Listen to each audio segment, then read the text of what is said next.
All right, you guys, good morning. It is officially Wednesday. I'm excited for the day. As always, we are going to turn the mic over to one of our team members. They're going to bring us out on the field in true fast form. This is an opportunity for us to bring us into battle, bring us out on the field for game day. So I'm actually going to turn it over to King Swanee, our man, Michael Swanson. It's good to see your face, my brother. Let's turn the mic over to you. Let's have you bring the team out on the field on this beautiful, glorious Wednesday morning. So without further ado, King Swanee, take yourself off of mute, bro, and let's hear from you. What's going on, team? It is Wednesday. We're halfway through the week, but don't slow down. This is the time to pick up, go on overdrive, keep grinding. I'm sure we all got goals to meet, things to do. So let's get in the day. Let's stay positive. Let's stay going. Get your breakfast. Get your gym in, and make those calls. And let's get some money today. Let's get feel good. I love it. I love it. You guys, I'm gonna let you know a secret. I've never been the early riser for the gym. I'm an early riser, but not an early gym riser. So I got hats off to everyone that goes to the gym super early when it's still dark out. I'm not that dude. However, I'm that dude when I'm on vacation. When I'm on vacation, I'm up at like 5:30. I go downstairs, I go to the gym and do my thing. But at home, I'm an afternoon worker out. So no matter who you are, where you are, you don't necessarily have to be that 4 a.m. workouter. You don't have to be that 6 a.m. club to be super successful. What works for you works for you. Kenny doesn't get up early. I get up early. So do what works for you. But as long as you're consistent, then you guys see positive things happen in your life. So let's do this, you guys. Let's get right into this. And I want to share some thoughts and share some sentiment. I was doing some reading this morning and I wanted to share this with you. No matter what, you guys are all in a public facing role. And so you have to think about your life, your content, and everything that you're creating as your auditorium. And I'm going to share this with you. People are looking and people are watching. And you know what people are doing and looking and watching for? They're looking for holes in your game and they're skeptics. I promise you, there's millions of people out there, hundreds or thousands, how many people follow you, it doesn't matter. There are skeptics out there. And what they're looking for is they're looking for incongruency in your messaging. You know why? Because they look for a reason not to trust you. They look for a reason not to trust you for all the reasons why they're not going to do business with you.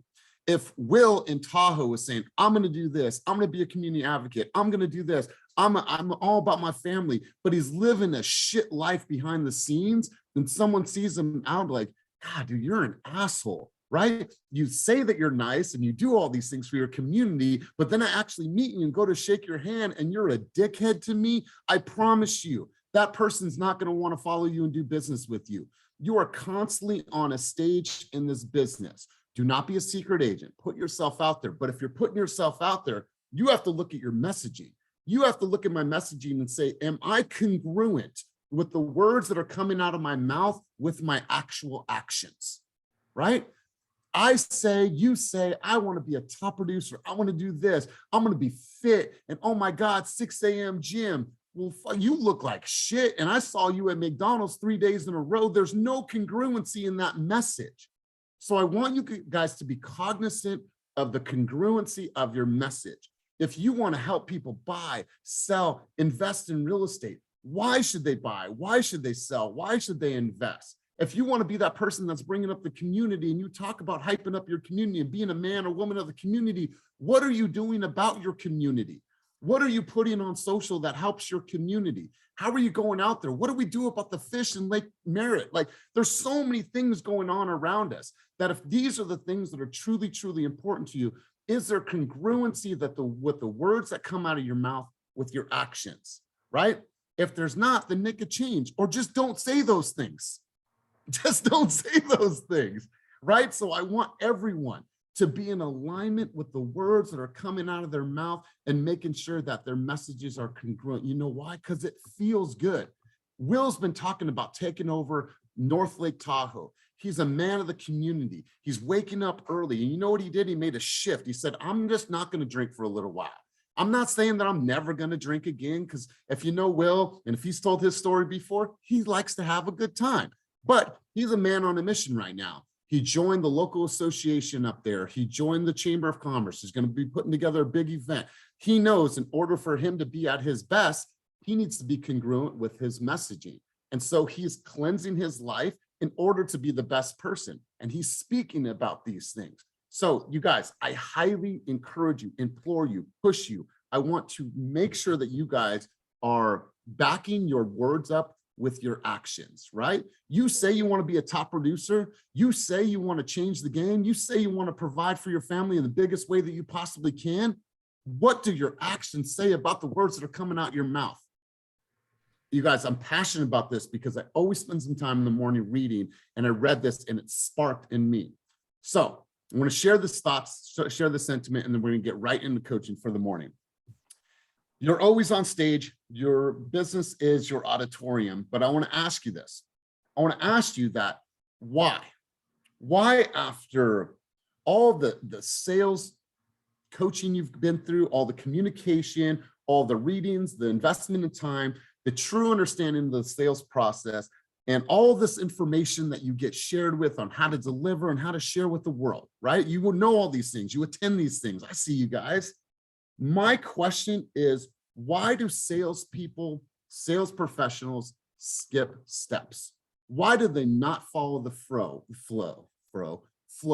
Why do they decide that they don't have to go with the process any longer? Why do salespeople fail to follow the process? I'm interested to hear from you guys. Yeah, so trying to create shortcuts. I want you guys to light this up down below because I want to hear from you, because I think that your guys' dialogue, insight is valuable to every single person on this screen. We want things now, not committed. They get comfortable after paychecks. Ooh, I like this. No patience. They're overwhelmed. They become complacent. They are afraid of success. God, I love this. Absolutely love this. What else, you guys? I want it right now. I want it right now. We get caught up with the business of life. Don't schedule it. No accountability. We see immediate results. Most people want instant gratification because, God, this was good. Let me go back. Because most of us come from a 9-to-5 and sales can be a slower process. Yeah. Jeff says overwhelmed. So you go to the path of less resistance. Yep. And then Adrian says no assistance, no commitment. Shortcut makes a quicker reward. Lack of discipline, high D's, disprofile, results oriented, don't have a clear goal. You guys, I appreciate it. I don't know the last time that the chat lit up the way that it has right now, but I really appreciate it. Oh my God, I feel this. So the process of sales, you guys, it is linear, right? And I want to share this with you. And this comes from my recent readings from the Sales EQ book. And if you haven't picked up that book, please pick up that book. It is a logical process that when fully leveraged, check this out. I'm not making any guarantees about your success, but the sales process, when it is fully leveraged, right, guarantees you a higher probability to win. A higher probability. That's all it guarantees. It doesn't guarantee that you're going to win, but it guarantees you a higher probability to win. What we allow happen in our sales process and in our life and in our business is that we allow disruptive emotions to interfere with how I am going to go about my day. I don't feel like doing it today. I had a bad day. I shared a post last week. Did you really have a bad day? Or does someone just piss you off, Melissa, for 20 minutes and you let that wreck your whole entire day?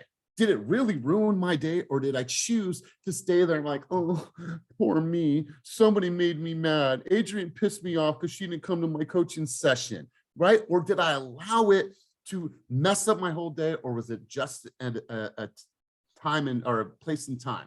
Disruptive emotions are why people fail on the process. They wing it, right? You guys, everything has a process when it comes to helping people buy, sell, invest, rent, lease, whatever it is. It is a process from the moment that you take that phone call, from the moment that you send a follow-up message with the details of your showings. What happens when you actually get to the showings? What happens directly after the showings that you schedule for your buyer's consultation? What happens when you go through the buyer's consultation step by step, and then you set the stage for what's happening? Nothing is winging it. You guys, when I go into a group coaching session, every single morning, it is the same process. Amanda knows this process. She lets me be. I do my thing.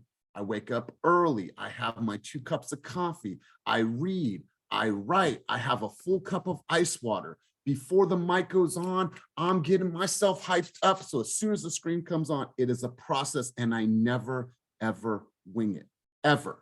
You guys think that you can just go about it and wing it when it is a process that's going to make you $30,000. Trust me, you guys, you owe it to yourself, to your family, to the things that you are committed to in your life to make sure that you are never winging it in this game.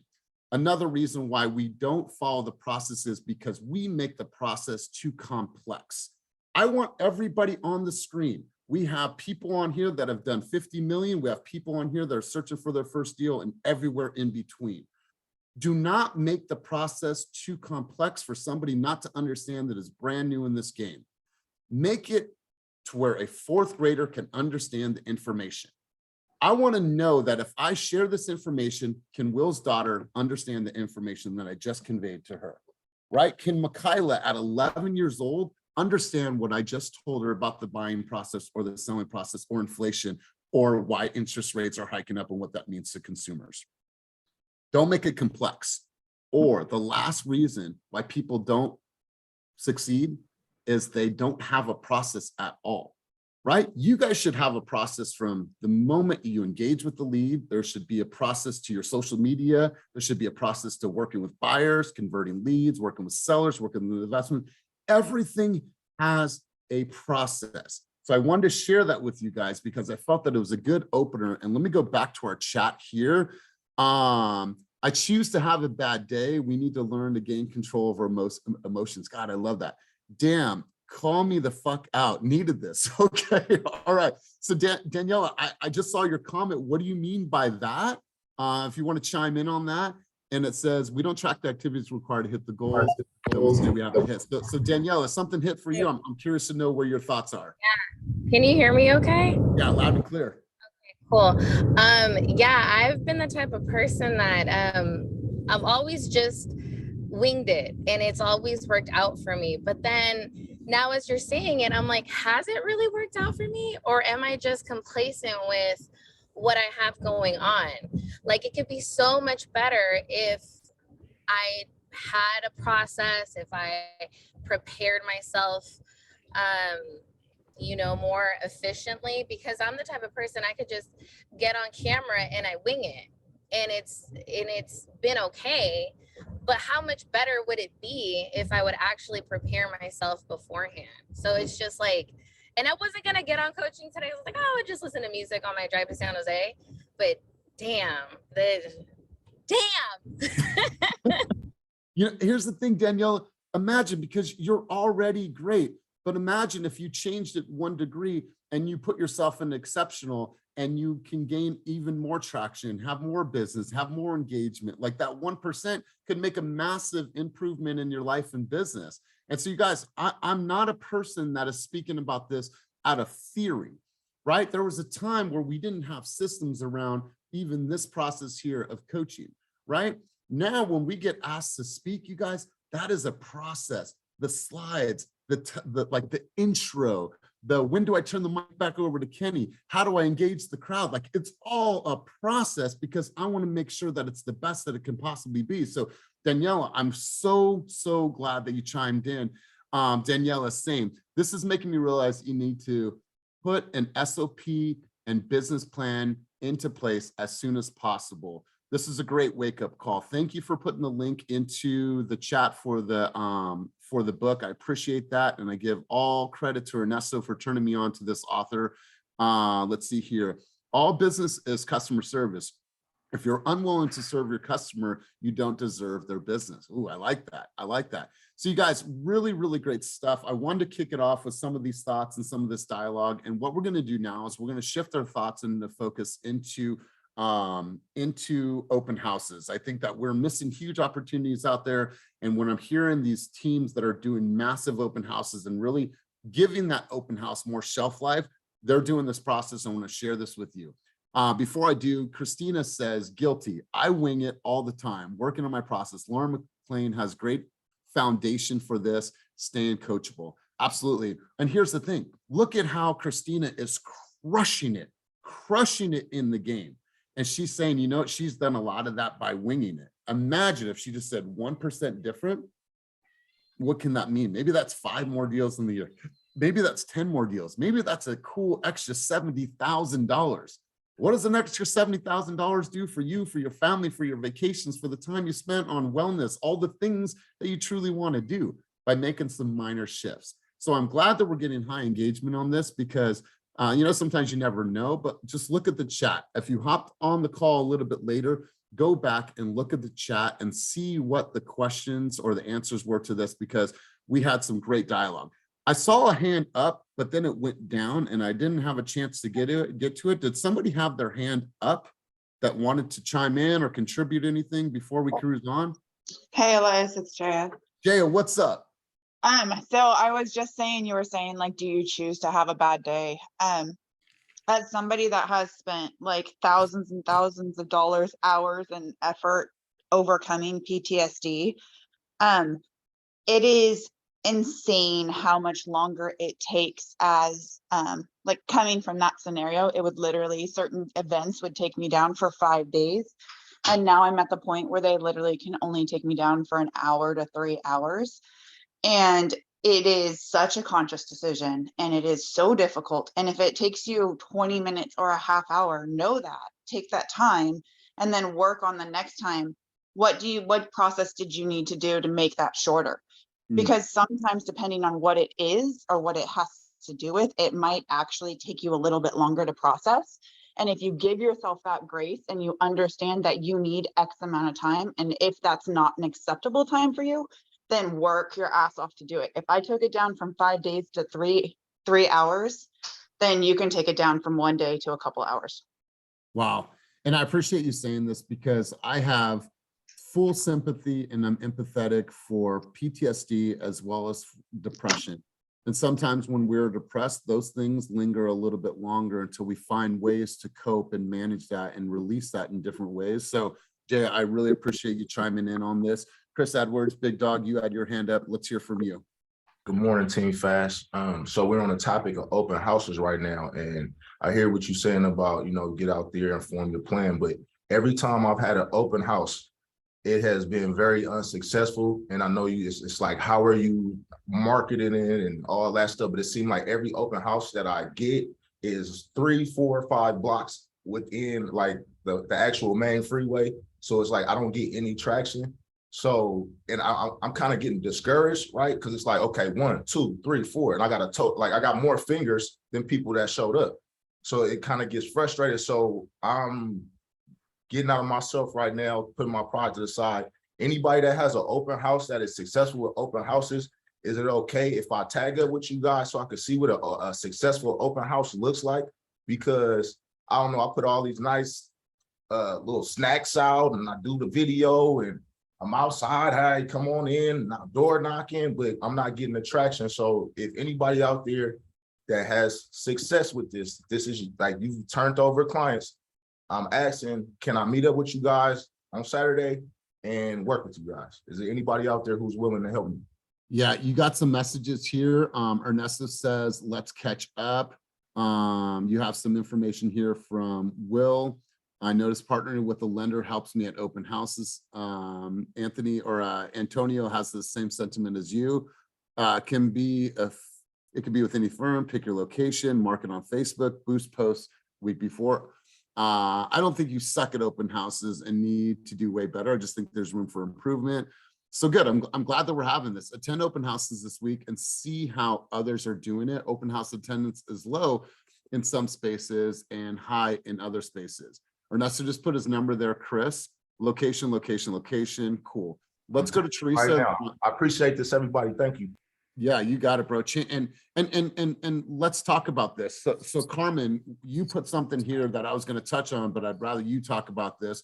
What do you mean by what you just wrote in the chat? Well, we're not going to all pretend like every open house that we've had has been successful, but I would definitely stop saying that I suck at open houses because the universe is listening. That's all I'm saying. And here's the thing, Chris, you don't know how close you are, right? You don't know how close you are. And sometimes we do tons and tons and tons of work in this game before we see any results. And that's the place where you have to learn how to really, really be okay with it, right? This game is not about how we handle ourselves when we're high and we have the money coming in. It's when we're at those moments we're seeing pretty low, how we're still being able to keep ourselves in the fight. So I'm going to share some thoughts with you So today. can I reword that? Because Carmen, you're right. We don't get open houses. You're right. I just haven't had the amount of people come that I wanted. Because I already know I'm a guy that can present myself right. But you know what though? Before you go into that open house, envision a shit ton of people coming in that motherfucker. Envision every one of those motherfuckers wanting to work with you, because you're already going out there like, oh, my last open house really sucked. I wasn't very good at it. I'm gonna put this out and hope that it works. No, you gotta fucking go in there and be like, I got this. Everybody that's coming in here is for me. Think positive, man. It all goes from there. Really works. You know what, Chris? Sometimes we're not aware of the emotional baggage that we bring with us, right? Like, and you're not a negative dude, but some of your experiences may have had a negative impact on you. And so sometimes you're approaching like, all right, another wasted 4 hours. Let me pull out my 4 signs. Let me get some cookies and let me sit here and look at my Instagram until somebody maybe shows up, right? So like you're already approaching it. So I love this. And this is coming from Carmen, who's been in the game for, 17 years, bro. So I love it. And I appreciate you speaking up. Let's go to Theresa Davis, and then we're going to get right into the marketing timeline for open houses. So Theresa Davis, let's hear from you. I just wanted to piggyback off of what Chris was saying. And I love doing open houses. I love talking to people and meeting people. But how do you stay motivated when you're not making anything? I go get balloons and set up the open house signs and snacks and everything. And then something happens. You don't even hear back from the listing agent, to say, thank you, we're in contract. You just fade off into the sunset. And so how do you stay motivated when you feel like you're grinding, you're doing these open houses, but you're not really a part of the transaction? You're more like a filler. Yeah. And so here's the thing. I don't know. I don't know if I'm glad that you said this, Theresa, because your intent is not to sell that home. It's not the intent. Your intent is to pick up 1 buyer lead and 1 seller lead at the minimum, right? Your intent is not to sell that home. That house is going to probably sell. Your intent is to harvest leads. That's the intent, right? You're there to give the seller agent some exposure, to give the house some exposure. But at the end of the day, you are there to gain 1 to 2 leads for that 4 hours. And that is it. That is it, right? It's not to sell that home. So you don't need to be a part of that transaction. You don't need to be a part of the follow-up. That's not your business. Your business is to go there as a lead opportunity. You have to look at an open house as like a lead pond, right? I'm going to go in there and try to fish for some opportunities, right? So don't have an attachment to the end result of them getting in contract and purchasing that house. That actually has nothing to do with you. That is your vessel to harness leads. And that is it. That is it. You're helping them out. So I have to shift my expectations then. Totally. So thank you for giving me this platform to maybe get a buyer or a seller. And thank you for giving me this opportunity to go knock on the neighbors' doors and letting them know that we're having an open house at the Andersons. Thank you for that opportunity. Anything past that, that's none of your business. So remove the attachment and expectation from any of that and just be like, cool, thank you for allowing me to do this open house and for an opportunity to harvest some open house leads. But good, I appreciate you chiming in on this, Theresa. Dameon, you had your contribution. Let's hear from you. And then we're gonna get right into this script. We're gonna get right into this marketing timeline. Let's hear from you, Dameon. Yeah, good morning. Just really quickly, a lot of open houses are gonna be dead. That's the reality of it. So, your work on those ends might not, it might not meet your expectations, but it's still not a failed opportunity at the same time. Like a couple weeks ago, I was working an open house, maybe had 1 or 2 people, but I sent 30 videos to clients from the open house telling them how I'm working an open house that nobody's coming to. This is your opportunity to buy this house that's been sitting on the market for 40 days. So if you're at a dead open house, that's your opportunity to tell people, hey, here's an opportunity to get into a place that doesn't have much traction and a lot of competition. Like it's ways to wiggle the opportunity to where you don't feel like it's just a wasted time. Man, You I can love sit that. there and do any kind of follow-up, any kind of you know, work on your content for Instagram, for the socials. Like, it's an opportunity to still do work even if nobody is showing up. I love it. I love it, Dameon. Larissa, you had your hand up. Let's hear from you. Thanks for your contribution. Teresa, thank you for your contribution. Chris, and let's hear from you, Larissa. Yes, hi. Hello, everyone. Yes, I had an open house on Sunday. I came back from Dallas and I listed the property on Friday. I had to market it so fast because the client wanted me to list it immediately, put it on social media. But I had a great open house, and it was all about, you know, me putting videos out there. It was nonstop from the beginning to the end. But one thing I would suggest is maybe, like, if you get there early enough, 30 minutes before, go next door, go knock on the neighbor's house and let them know, hey, I'm having that open house that I've been promoting in the neighborhood. So if you're, you know, I want to invite you, come and check it out today. Or maybe if you know someone, just a quick reminder, send them my way. I'll be here from 11 to 4. So just, you know, get out there. And I've done that when it's been slow. My lender's there, she'll stay there, and I'll just go around the neighborhood and start talking to the neighbors just to, you know, get some conversation going. So that would be my suggestion when it's slow. Good. And you guys, I'm going to share a formula with you that my intent and my hope is that gives you just, once again, as we start out this conversation, a process, and execute the process effectively. You're going to put yourself in a higher propensity to get leads coming to your open house. Hector, let's hear from you, and then we're going to move on. And then Nicole, I'll come back to you. So Hector, let's hear from you. Hey, good morning, Team Fast. Just wanted to reiterate what Elias said earlier. Open houses, you got to go in there with the mindset of, who am I going to meet today that I can help either transact in a listing or a sale? You really can't go in there with the mindset of, hey, I'm going to sell this house. Chances are you're not, because, you know, just buyers are lookers, and they're just not, you know, open house is not going to be the way that you're going to sell that property. However, with that said, you know, if you do some great pre-work, you know, door knock the listing a few days before, maybe typically if you're having the open house on Saturday or Sunday, depending on what day you work, 2 days before is great. Try and get there early, half an hour to set up, but honestly, an hour and a half before, set up the signs nice and early. You won't get too hot, and it'll give you an opportunity to re-knock on at least 10, 10, and 20, right? 10 to the right, 10 to the left, and 20 across the street. That'll help you increase some traffic. But more importantly, you have to be productive during those 3 or 4 hours that you're there. Typically, what I do is I jump on my Facebook Messenger. That's when people on the weekends are posting about their birthdays, their events, their parties, their you know, family accolades. And it gives you an opportunity to chime in on Messenger, where typically if you have a productive, you know, week, you may not be able to do so.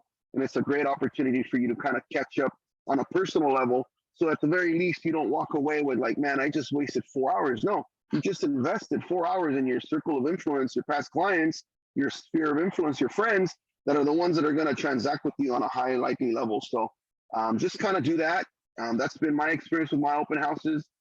Just kind of wanted to put my 2 cents in, so hopefully everyone can get a little bit out of this session, and I'm looking forward to the marketing that we're going to be presented. So I love it. I love it. Thank you. I'm going to come to you in a couple of minutes, Ernesto, and I'm going to come back to you, Nicole. But I want you guys to think about your open house as a true event that takes about a week to prep and prepare. And here's how the flow is going to go on. Say we're going to take this for a Saturday or Sunday open house, and I want you guys to follow this process to the T, and then I want you guys to circle back to me and tell me what your results were. So on a Monday, you coordinate with the partner or another agent for the week that you want to host the open house with. I've seen nothing but tremendous results from people that have a buddy, have an accountability person, go out there and make this an event. You need to make sure that you have more than enough open house signs. I'm not talking about putting out 4 open house signs. Now, if you want to take a page out of Dan Beer's book in San Diego, he literally puts out 60 open house signs. Now, that's extreme. I'm not saying that you have to do this, but your 4 open house signs on the corners of the main intersections with a couple balloons is not enough. You want to make sure that you coordinate with the partner, coordinate with the lender to be there, and make sure that you coordinate with that person early on a Monday if you can. On Tuesday, record a video that invites everyone to your upcoming open house on the weekend. It's going to be lit. It's going to be exciting. It's going to be the best open house in the area. Do this video in front of the open house. Get a shot of the neighborhood. Let them know that here is the neighborhood. Oh my God, and here's the house. This is 123 Main Street. I'm going to be hosting this open house this weekend from 1 to 3 o'clock. You do not want to miss this home. So come and check us out. I'm going to be here with my buddy Ernesto. We'll be here. Totally looking forward to having you guys here. And you make that your video on Wednesday. You post the video on your social media. You post it on your partner's social media. You send the video out, and here's something that we're not doing. I promise you. Send your video out to your entire database.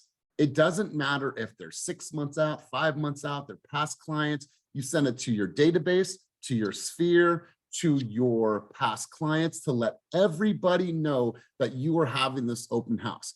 Because even if people are in your database and they might not be ready, they might know a buddy. Oh my God, Chris, I know a friend that's actually looking in that part of San Francisco. I'm going to send that message over to my buddy to let him know, right? So send the video out to every single person in your database. Send the video out to all of your online leads, of course, those in your database. Give the video to your sellers if it is your open house and if it is your listing. Be like, hey, Tom, can you share this on your social media page? I want to make sure to get tons of traction. If you can do that, that would be great. And send that video to them. Have them put that on their Facebook, have them put that on their Instagram to get you even more traction and more eyes on it. That's on Wednesday. On Thursday, and this number is going to shock a lot of you, but I promise you, because let me ask a question. If I took Will, Rakitha, and Kosi, Jeff, Michael, if I took any of these people on the call right now, and I parachuted them into any market in the United States of America, and I said, go knock on 100 doors for the next 30 days. Do you think that those people would find opportunities if they knocked on 100 doors for 30 days? Absolutely, they would find opportunities. Here's the thing, you guys. On Thursday, not the morning of when you're all sweaty and you're all on your heels and you're trying to look good and you're trying to run around and you're all flustered and all these things, and you put out your signs and you get to the open house and oh my God, it's 3 minutes before and I got to make sure, oh my God, I got to put out my sign up sheet. Has anybody ever ran an open house like that? Be honest. Okay, thank you, Larissa. I appreciate the honesty, right? So on Thursday, knock 50 to 100 homes, inviting all the neighbors to the neighbors private lunch. You guys, I've just said this before to clients that it's the neighbors only open house. Beat the crowd. This is the opportunity for you to pick your neighbors. I want to let you know, Mr. and Mrs. Johnson, the Andersons, and we'll get into the script in a second. Andersons just listed their house. Did you know it was on the market? Oh my God, I'm sure you know people that want to live in this neighborhood. We're doing an exclusive open house lunch just for the neighbors from 12 to 1. The rest of the masses are going to come from 1 to 3. If you know anyone that's thinking about living in this amazing community, bring your friends, bring your family out. So on Sunday or Saturday, you do a neighbors only open house, and then the rest of the time is open up to the public. Now, you're not going to shy people away if they show up. However, you're only advertising that massive to the masses from 1 to 3 o'clock. And let's get right into the script. Open house invite to the neighborhood. I'm going to share this with you. You guys have this. Once again, I'll put it in Slack. That way you guys have it. It is directly from the Sales Mastery book. If you don't know where the Sales Mastery book is, go back through your emails, put in the subject line, Sales Mastery, and you guys will have the complete guide to everything that we're talking about right now. If you're newer to the team, we'll make sure to put that in Slack, that way you guys have it. So let me share this script with you. Let me share this dialogue. This verbiage should sound just like this. Hello. Hey, I'm Elias with eXp Realty, and I am the agent that is helping the Andersons sell their home at 123 Main Street. Did you know that that home was for sale? I'll be hosting a private neighbors only lunch from 12 to 1 o'clock on Sunday, and I wanted to personally invite you. I also promised the Andersons that I would let everyone know that in the neighborhood that this home was for sale. And I was wondering, do you know anybody that would like to move into this area? right? Simple script. You guys have heard this before, but I want to make sure to reiterate this. So thank you. If you could think of anyone, please let me know. Okay, excellent. Again, feel free to visit us for lunch from 12 to 1 o'clock for the neighbors only lunch. And I'm curious, what are your plans for this home in the next 2 to 3 years, right? That small little thought, well, okay, cool, awesome. Well, wonderful. I'm here to help. Looking forward to seeing you on Sunday. It's a very, very light, small approach. But I promise you, if you did this script, and you did this script to a minimum of 50 doors, and I know it's going to be a grind. I know it's going to suck. I know it's hot out there, right? But you're going to knock on someone's door, I promise you.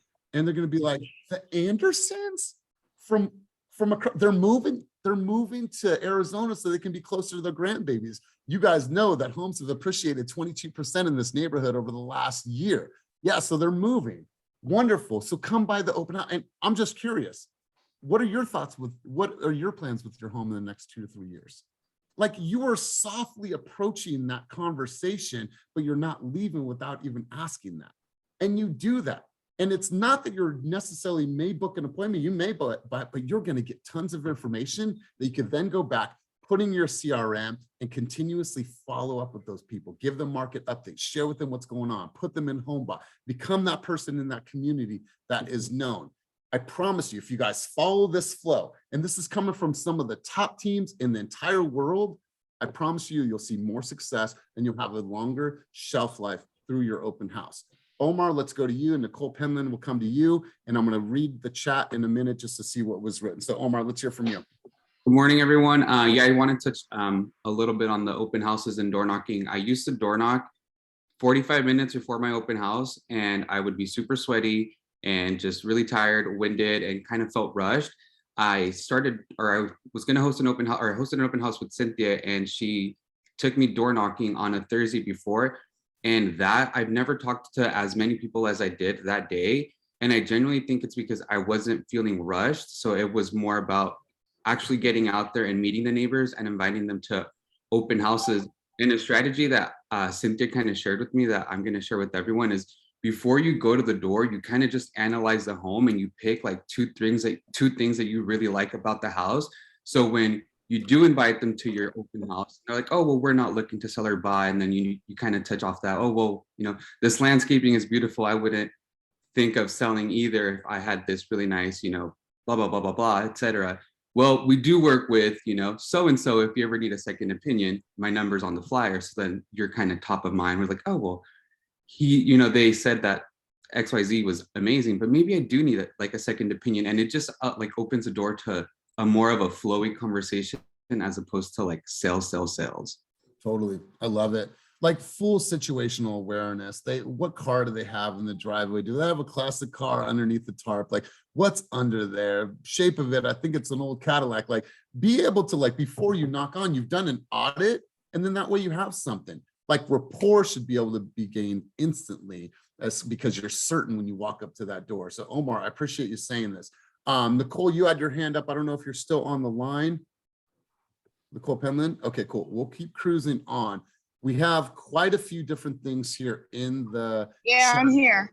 Okay, Nicole, what was your contribution? I had two suggestions. One, because I heard Chris mention about the snacks and all of that. I buy things that are individually wrapped, whether they're like gourmet cookies or Madeleines from Costco. That way it doesn't have to necessarily look like cheap and cheesy, but you're not worried about wasting your food. Also, with the open house signs, I get up between like 8 and 9 in the morning and put them out, especially on Sundays, so that when people are getting out of church or on their way to church, they'll see the sign. Love it. Love it. Let's go to Christina Pineda. You had some contributions here in the chat. Would love to hear from you. And then Ernesto, I want to go over to you and hear some key takeaways and some high-level strategies that you've deployed. So Christina, let's hear from you. I absolutely love Omar sharing that Cynthia had shared, because I mean, definitely every house pretty much now has a ring it. And so as you're walking up, they've already got the notification, somebody's coming and let's run, right? But if you're walking up and you're already like, oh my gosh, did you see those birds of paradise? Or did you notice, oh my gosh, their door is gorgeous. then they're already listening and they're like, that's really probably not a salesperson. And they're certainly not thinking it's somebody talking about a home, maybe AC or something. But I really like that friendly feel, because that definitely will create big dialogue, because it's not talking about what you're selling or what resource you're complimenting. People love that. Oh, your hair looks pretty. Oh my God, thank you. Then all of a sudden it's a conversation. I love open houses. I mean, there's several times that I've sat more recently where there's been one person come in the last 5 minutes, but all you need is one person, one lead. And even if they come in and they say they have an agent, it's just like going to a car dealership. Everyone says, I'm just looking. Of course you're just looking, but who are you working with? Oh, great. What's your agent's name? And a lot of times they don't want to tell you. It's because they probably don't have one. I just had somebody hit me up last night that I met at an open house, and he said he had an agent. Now, all of a sudden he's like, oh, but my agent's out of town overseas. Can you write an offer for me? Well, if I didn't take the time to dig into him and just really have a candid conversation about like, sorry, your agent's a little busy, or God, that must be really difficult. Or like, how can I help you? Did you know about the sewer? Just be resourceful and just listen. I know Kenny always tells me, shh, and I'm really working on it. I know you guys can't tell, but there's a lot of value in just being normal, just talking like a normal person. And one last thing that I like to do is when they first walk in the home, I said, I just need 2 seconds of your time. Let me give you a quick rundown about the house, and then you're free to go. I promise I won't follow you or bother you. And then they, ha, ha, ha, ha. And I just tell them the key points, the square footage, the value, the schools, and why it's a great neighborhood, So I absolutely love this advice. And here, so a couple key takeaways here from Christina, that when someone comes into an open house, what are they looking at doing? They're looking at saying, I'll show that salesperson. We're not interested. We're just going to show ourselves around, right? But what Christina says, despite that, I'm going to take control because I'm certain, I got excitement, I'm enthusiastic, and I want to share this with you. And then what happens? Based on that dialogue that she's having, because of her energy, because of her excitement, and because of her expertise of what she knows about the home, guess what? They're probably going to talk to her a little bit more. So that asshole that gave the hand up, I just need 2 seconds of your time. Let me get this out. You're in my home for the next 10 minutes that you're here. I love that. And then also finding something that you can genuinely like about the property or the person, right? Omar, man, I love those frames, bro. Where did you get those? Oh my God, you look amazing today. I love that shirt. That car, one of my favorite cars of all time. How long have you had it? How long have you been restoring it? What have you done with the yard? Who does your yard? Who prunes the trees? Like, that's instant. Find something like about them, find something like about the house. So Christina, wonderful, wonderful advice. I love this. Thanks for kicking this off. Omar, Joellen, you had your hand up. Yeah, I love that, Christina, because you're breaking the pack. You already know what they're going to do, and you're letting them know. I already know what you did. When I sold timeshares, when I sold timeshares, we already knew the couple made a pack in the car that said, okay, honey, whatever we're going to do, we're not going to buy that timeshare today. So when they sat at my table, I know you guys had that pack where you're not going to buy anything today, but once I show you, would you be open mind to considering? Boom, already addressed it. So I like that. I love it. And you guys, if you've been in the timeshare business, I know that frame, like the breaking the pack, but people come in already know, okay, when he says hi to us, tell him we're not interested, or we have an agent. They already have their defense mechanisms already in place to combat the salesperson that's going to start talking to them. But then you diffuse that by your communication, your process, and your expertise. And then you're like, wow. I did an open house last year, and they're like, we've been to 5 open houses, and you were the only person that didn't allow us to just walk through the house. You professionally greeted us. You told us about the home, told us about the neighborhood, and then you connected with our kids. You connected with our kids, and then that's why we wanted to call you later. What do? They called me and said, hey, we were thinking about buying a home. We would love if you would represent us, just because I connected. So I love this. Let's go to one other person that would like to contribute on this subject, and then we'll start to come full circle. Anybody else have any thoughts, insight on this topic? All right, cool. So I'm getting a lot of information about the chat. Judith, where do we put all of the chat notes? I know that we house the notes. Where do these notes go out to before we go over to to Ernesto? How do we capture all these notes? Is it from our Otter or directly from the recording on Zoom? It's in the fast newsletter. They Perfect. attach it to the fast newsletter every week.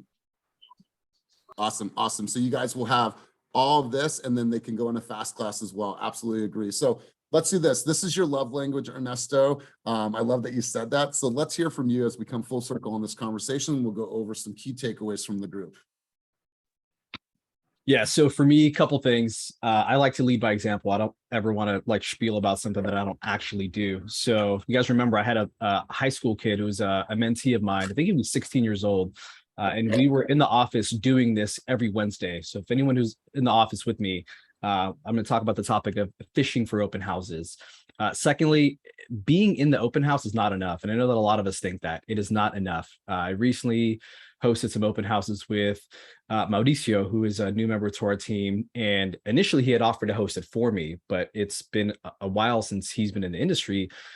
And my whole thing was like, it's not as easy as just being there to cover the open house and maybe handing out a flyer. So getting into some specifics, Chris and other people, my perspective is that not every open house opportunity is the same. And that's just the reality. Statistically, I think you're in a better position to get better traffic the first 2 weekends. Once you go into weekend 3 or 4, naturally the excitement kind of dies down. So I'm not saying you can't find opportunities, but I do think personally, my opinion is that the traffic will die down. So I like when I don't have my own open houses to host, that is kind of what I go after. The earlier it's on the market, the better. Secondly, door knocking. Recently on a listing that I have in Concord, I door knocked the neighborhood, and it was really eye-opening of how many people are actually really receptive to hear what you have to say. So I had I think 3 or 4 neighbors come in.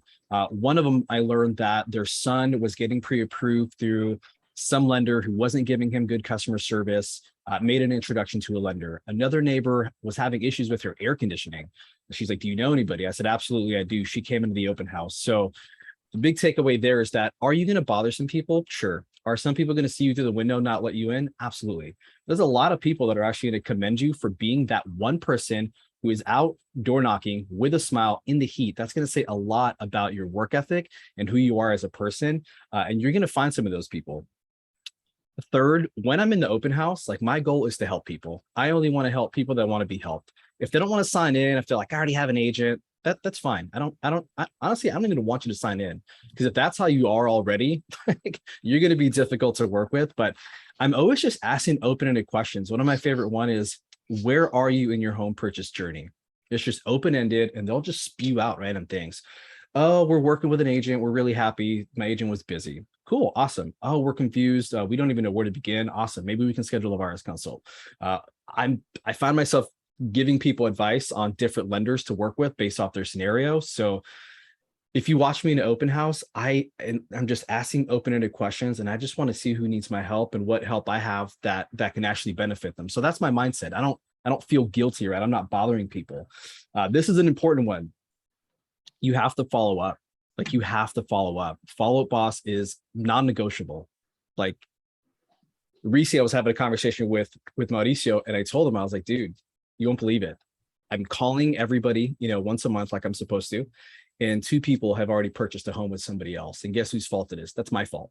So if you're going to open houses and those people are not in your follow-up, boss, and Real Scout, and you're not following up, you might as well not go. Like, literally just don't even go do an open house, because it's a waste of everybody's time. So for me, anyone who wants to get on my calendar and wants a lot of my time, you have to be using Follow-Up Boss, and I have to be able to log in and see that you're actually using it. Otherwise, you standing in an open house and whether or not people sign in, it doesn't actually matter if you're not following up. So that's a big one for me. And then this is a big one too. Last one, open house fishing. What does that mean? If you don't have an open house opportunity, if you don't see any in Slack that meet your criteria of where you want to host, I mean, for me, I have my certain criteria of properties that I want to host. I honestly, my ideal client isn't really in Walnut Creek, La Miranda, whatever. So I focus on Concord, Martinez, Antioch, Brentwood. That's where I like to host, kind of in that order. And so I just go into Redfin, like literally you could do it now, go to redfin.com, filter out single family home, and then categorize them by newest. And you're going to see the newest listings there. And if it's Wednesday or Thursday and you see that a house doesn't yet have an open house scheduled, call the agent. Just call them. And literally my script is, hey, realtor, my name's Ernesto. I'm calling about your house at blah, blah, blah address. I'll kind of praise them a little bit. Hey, it's beautiful. Your staging looks awesome. Your photos look great. I had a question for you. What are your plans for hosting an open house this weekend? Open-ended question. And they'll tell me, oh, we're looking for someone in the office to host it. Or I'm not sure yet. I got 2 listings and I'm trying to juggle like coverage. Or man, I'm not sure yet because I have a birthday that I really want to attend. So I'm kind of, I don't know what I'm going to do. And then you just offer the opportunity. Hey, I'm going to offer you an opportunity. I'm happy to host your open house on your behalf. So you can go and take care of X, Y, Z. And some people will say, no, our office doesn't allow that. Some people will say, let me get back to you. Some people will say yes immediately. They're like, oh my God, really? You'll do that for me? So with that being said, I don't care what city you drop me in. I don't care if I don't have a database there. Like if I do that every Wednesday and Thursday every week, I'm going to find my own open house opportunities. And just to kind of paint, again, for me personally, I've done maybe 15 to 20 open houses, probably closer to 15. So have I done one every single weekend? I haven't. I'm getting ready to get my 3rd client into escrow. The first 2 we've already closed. They were also working with other agents. And I told them each, I don't have any intention of taking you from your realtor, but if there's anything that I can help you out with, let me know. And each of those really liked my service, ended up working with me. We've closed those. I met someone recently that just got pre-approved and we're looking at houses this Saturday. So just to paint the picture, right? If there's 52 weekends in a year, if you just gave me 40, like once a month, go take time and do the things that you like to do on your weekends. Give me just 40 of your weekends. And let's say the traffic isn't amazing. You meet 5 people a day. You're going to meet 400 people in a year. And let's say you convert 2% of those, which is we're being very conservative on traffic and on conversion. That in a year is 8 sales. 8 sales at a median sales price of $750,000 after your splits, after your cap. That's still over 6 figures in income that you can make if you actually commit to open houses. But the biggest miss that I see is the follow-up. Like if you're not following up with these people, again, you might as well just go do something else with your weekend. So that is my process. So if you have any questions about what I say at the open house, what I say to get the open house opportunity from other realtors, that's exactly what I do. So Chris, my question for you would be, are you proactively calling other realtors for the fresher listings? And I'd be curious to look at your follow-up, boss, and see how many people you have in there. And I should be able to see how many times you followed up. Those, I think, gaps might help you out. But I love open houses. I do them. I believe in them, especially as a new agent. So hopefully that was helpful. I just put in the chat right now. Every time that I've called for other brokerages and I say Team Fast, they instantly first they're all jolly, and they give me this attitude like, oh nope, we're gonna go with we already have somebody in house every single time. So I guess we're killing it so much that we're rubbing people the wrong way. That's what I got from that. And then with the follow-up boss, I try and use follow-up boss, but I have more success when I use my cell phone versus that follow-up boss phone number. So that's where me and follow-up boss get mixed up, because like every time I call from the follow-up, bad reaction. But I call from my phone, I guess it's the blocker or whatever, saying that we're soliciting. So I don't know. See you later, Kaylee. So we'll talk about this, and I think that I think there's a conversation that needs to be had. We'll take this offline, Chris. Maybe you can connect with Ernesto. I think that there's definitely some things that can help you with. But Aaron, you've had your hand up for a minute. Let's have you close out. Aaron, what was your contribution? Hi, everyone. So I just wanted to piggyback off of what Ernesto was saying, that, we haven't had open houses for a very long time. So there's a lot of agents that I don't even want to host them anymore. So it's really a good opportunity to call others and, see if you can host their open house. So I just kind of wanted to point that out. But I just want to wish everybody a great rest of the week and have an awesome open house weekend.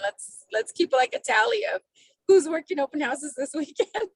I love it. Love it. And Chris, I think maybe it's just a couple of course corrections, man. I believe I can help. And I know that other people on the team can help. So you guys were right at the tail end. Melissa and Gus, I just want to hear from you guys. What was your key takeaway from today's session? I know you guys got some good photos and everything, but if there was one thing that you took away from the group today, what would it be? So it's kind of something that I've already known, but it's just like really good to rehear it. You have to market your open house. Like you have an open house. Okay. So you can't just tell people on Saturday, like, oh yeah, hey, BT Dub, I'm here. You need it. It's an event. Like if you're going to have a party, you need to tell people like a week in advance, like, hey, free up some time. I have this party happening. Free up some time. I have an open house, or making the neighbors feel a little bit special. Like, hey, well, I'm having something just for you. So on the next day, you can tell the people you want to be your neighbors to come. Like just marketing is everything. Totally. How you market is everything. So you guys, a lot of great stuff today. I'm looking forward to having you guys go back and watch this session. I think there was some really powerful stuff here. We'll make sure to transcribe all the notes from the chat, and I want to put those into fast class.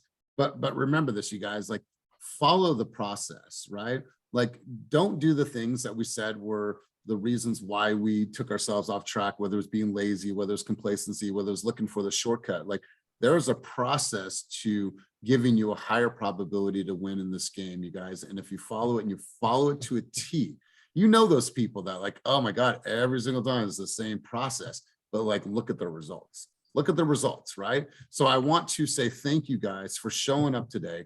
Thank you for being, business planning is in person today. Thank you for, don't be a tweaker.